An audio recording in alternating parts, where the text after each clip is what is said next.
एक छोटे से गांव में बलराम नाम का लकड़हारा अपनी दूसरी पत्नी उर्मिला और दो छोटे बच्चों के साथ रहता था। उसके बेटे का नाम हर्ष और बेटी का नाम अंजू था, जो उसकी पहली पत्नी के बच्चे थे। बलराम दिन भर जंगल में लकड़ी काटता था और फिर शाम को उन्हें बाजार में बेच आता था। लकड़ियों को बेचकर उसे जो थोड़े बहुत पैसे मिलते थे, उन्हीं से उसके घर का गुजारा होता था। जब लकड़हारा सुबह को लकड़ी काटने चला जाता, तो उसकी दूसरी पत्नी दोनों छोटे बच्चों को बहुत परेशान करती थी। एक दिन वो सोचती है, अगर किसी तरह ये दोनों बच्चे यहाँ से चले जाएं तो बड़ा अच्छा होगा। उर्मिला ये सोच ही रही थी कि एकदम लकड़हारा आ जाता है। उर्मिला लकड़हारे से कहती है, पता नहीं तुम्हारे काम को क्या हो गया है। तुम लकड़ी बेचकर जितने पैसे लाते हो, उनमें घर का गुजारा करना भी बहुत मुश्किल है। और अब तो घर में इतना आटा भी नहीं है कि दो आदमी सही से पेट भर कर खा सके। उर्मिला, तुम चिंता मत करो। खुदा ने चाहा तो ये मुश्किल भरे दिन जल्द ही खत्म हो जाएंगे। खुदा करे ऐसा ही हो। मुझे आपसे एक बात करनी है। मैं बहुत दिनों से ये बात सोच रही थी, लेकिन कभी कह नहीं पाई। अरे ऐसी क्या बात है जो तुम इतना सोच रही हो? बताओ ना, क्या बात है? मैं चाहती हूँ आप हर्ष और अंजू को कहीं छोड़ आओ। अगर तुम इन दोनों बच्चों को कहीं छोड़ आओगे तो इन्हें कोई अपने साथ ले जाएगा और ये अपना जीवन खुशी से जिएंगे, वरना हमारे साथ रहकर तो ये भूखे ही मरेंगे। तुम इन्हें किसी जंगल में छोड़ आओ। तुम ये क्या कह रही हो उर्मिला? मैं अपने बच्चों को अपने से अलग कैसे कर सकता हूँ? अरे ये बच्चे बहुत छोटे हैं, मासूम हैं। मैं इन्हें जंगल में कैसे छोड़ सकता हूँ? जंगल के जंगली जानवर इन्हें खा जाएंगे।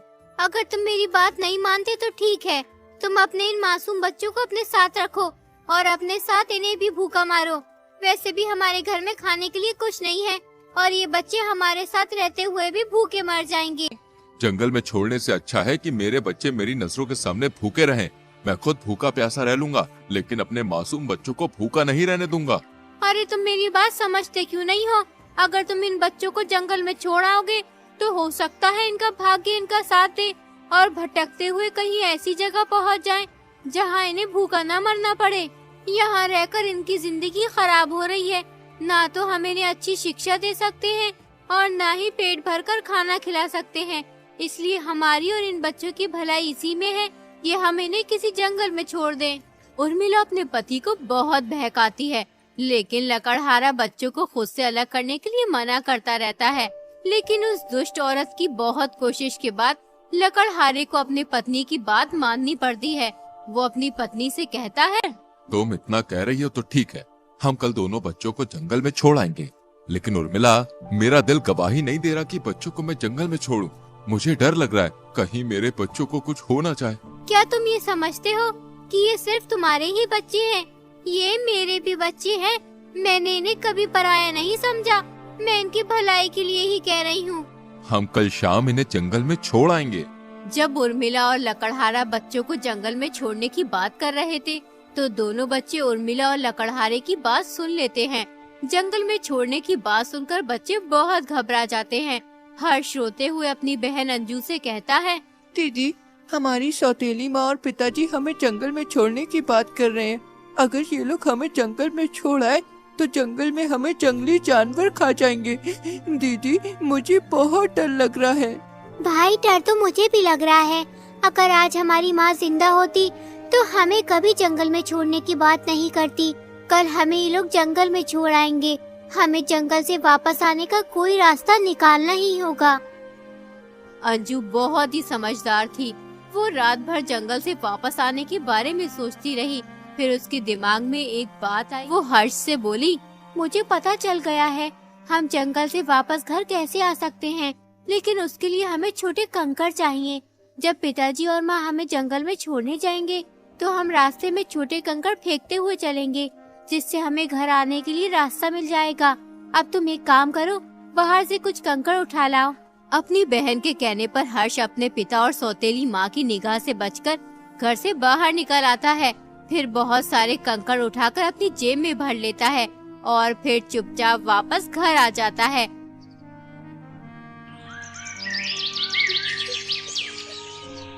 अगले दिन उर्मिला दोनों बच्चों से बोली, बच्चों, आज हम सब तुम्हारे पिताजी के साथ जंगल चलेंगे। वहाँ तुम्हारे पिताजी लकड़ी काटेंगे और हम लकड़ी काटने में उनकी मदद करेंगे, जिससे तुम्हारे पिताजी बहुत सारी लकड़ी काटकर बाजार में बेच आएंगे। फिर हम सब घर पर बहुत स्वादिष्ट भोजन बनाएंगे और उसके बाद हम सब मिलकर पेट भर खाना खाएंगे। कुछ देर के बाद लकड़हारा अपनी पत्नी और दोनों बच्चों को लेकर जंगल की ओर रवाना हो जाता है। रास्ते में चलते चलते अंजू चुपचाप कंकड़ फेंकती हुई चल रही थी।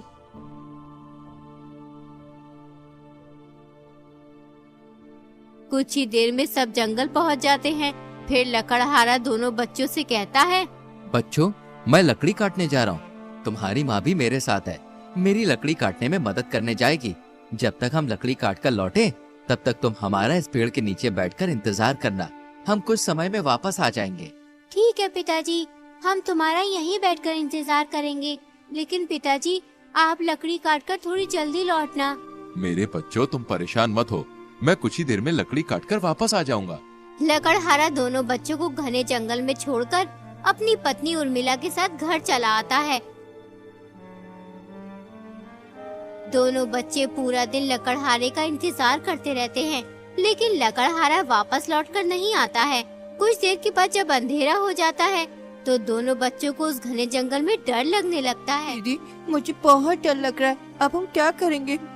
अगर कोई जंगली जानवर आ गया तो वो हमें खा जाएगा। घबराओ मत हर्ष, मैंने रास्ते में कंकड़ फेंक दिए थे। अब उन कंकड़ों की मदद से हम अपने घर पहुंच जाएंगे। दोनों बच्चे कंकड़ों की मदद से रास्ता तलाश करते हुए अपने घर पहुंच जाते हैं।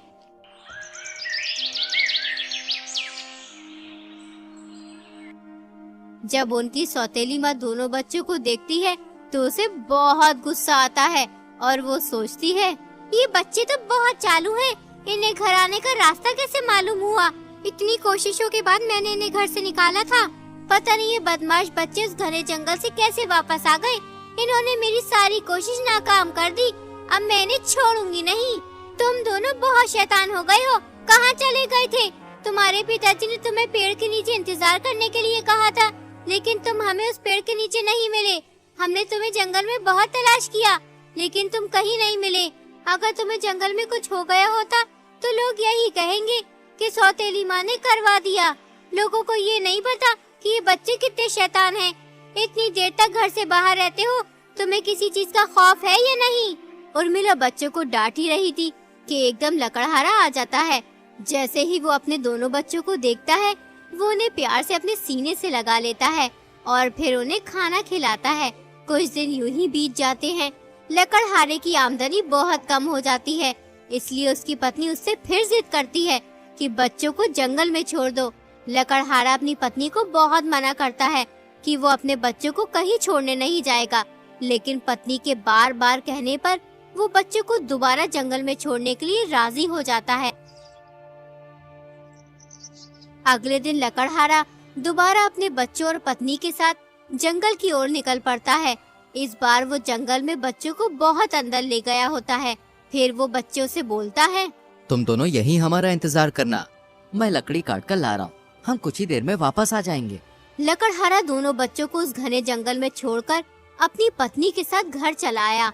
बच्चे काफी देर तक अपने पिता के आने का इंतजार करते रहे। अंत में थककर दोनों बच्चे उसी जंगल में सो जाते हैं।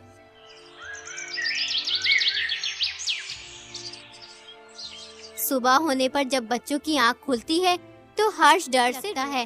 डरो मत भाई, हम इस बार भी घर जाने का कोई न कोई रास्ता जरूर निकाल लेंगे। बस तुम्हें मेरी रास्ता ढूंढने में मदद करनी होगी।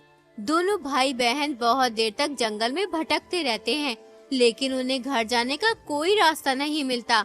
उसी जंगल में एक आदमखोर बुढ़िया रहती थी। उसे इंसानों का मांस खाना बहुत पसंद था। इस बार उसने बहुत दिनों से इंसानी मांस नहीं खाया था। पता नहीं इंसानों को क्या हो गया है जो आप इस जंगल में नहीं आते। रोज रोज मैं उल्टी सीधी चीजें खा खा कर परेशान हो गई हूँ। अब तो मुंह का स्वाद भी खराब हो गया है। सालों हो गए हैं इंसानी मांस खाए हुए, अब रहा नहीं जाता।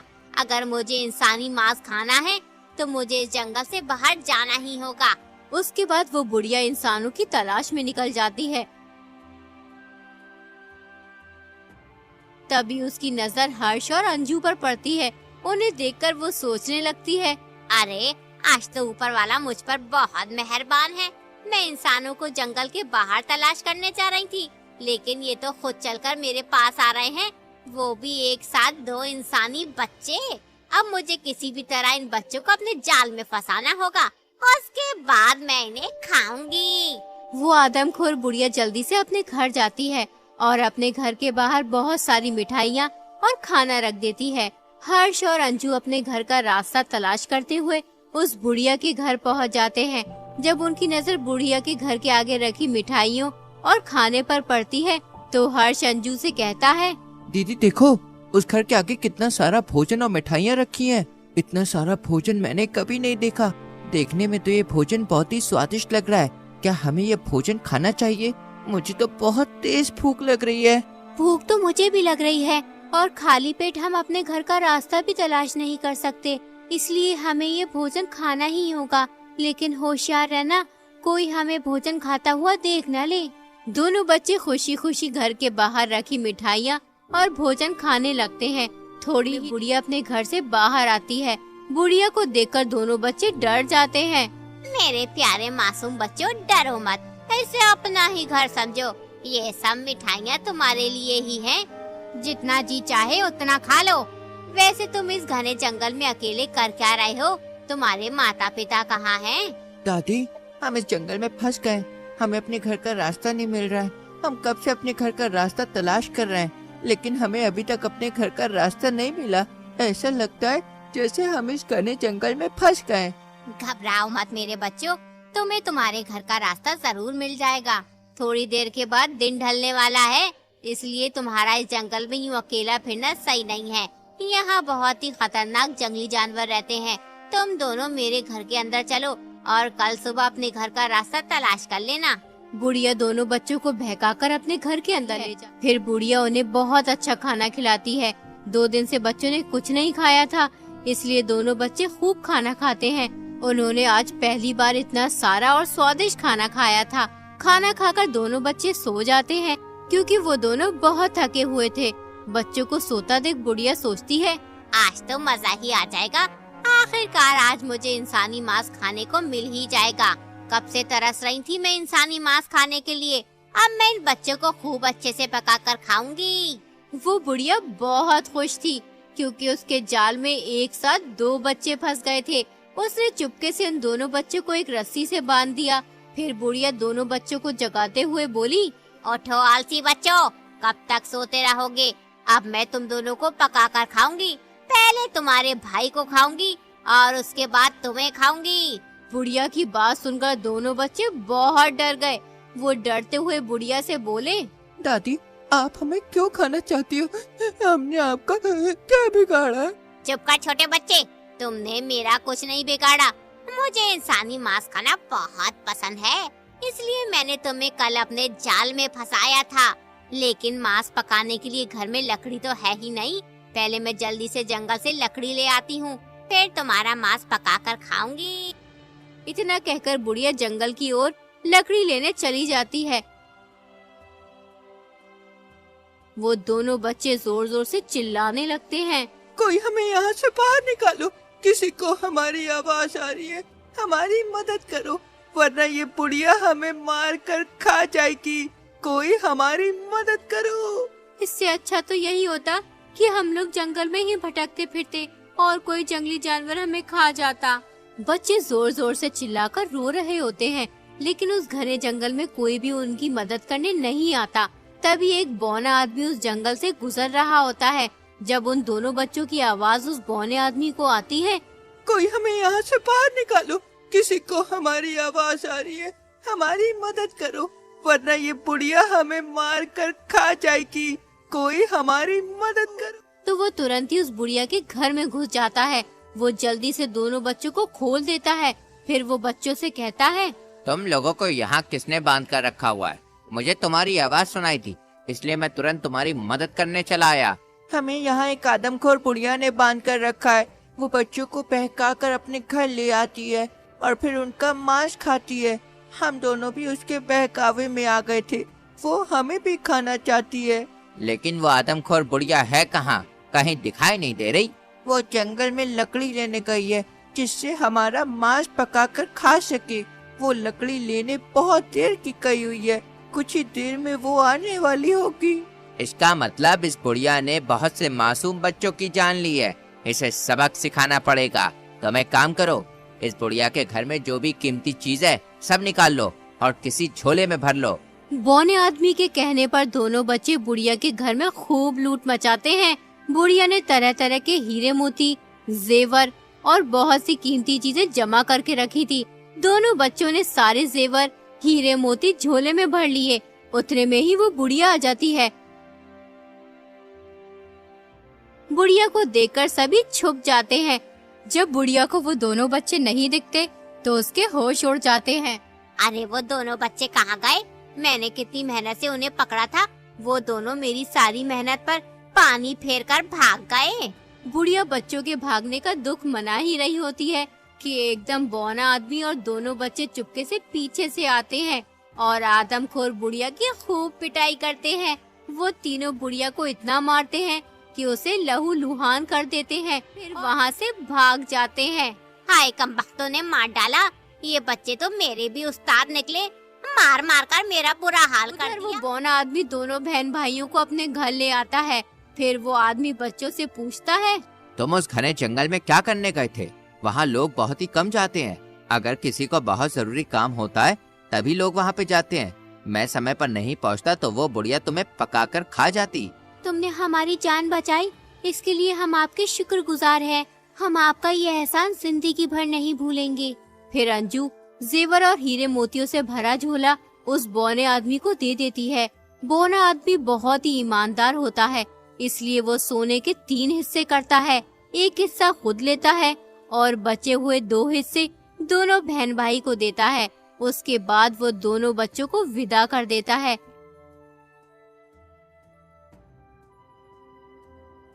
थोड़ी ही देर में दोनों बच्चे बौने आदमी के घर से बहुत दूर निकल आते हैं। कुछ ही देर में उन्हें अपने घर जाने का रास्ता मिल जाता है। फिर वो जल्दी जल्दी घर की तरफ कदम बढ़ाना शुरू कर देते हैं।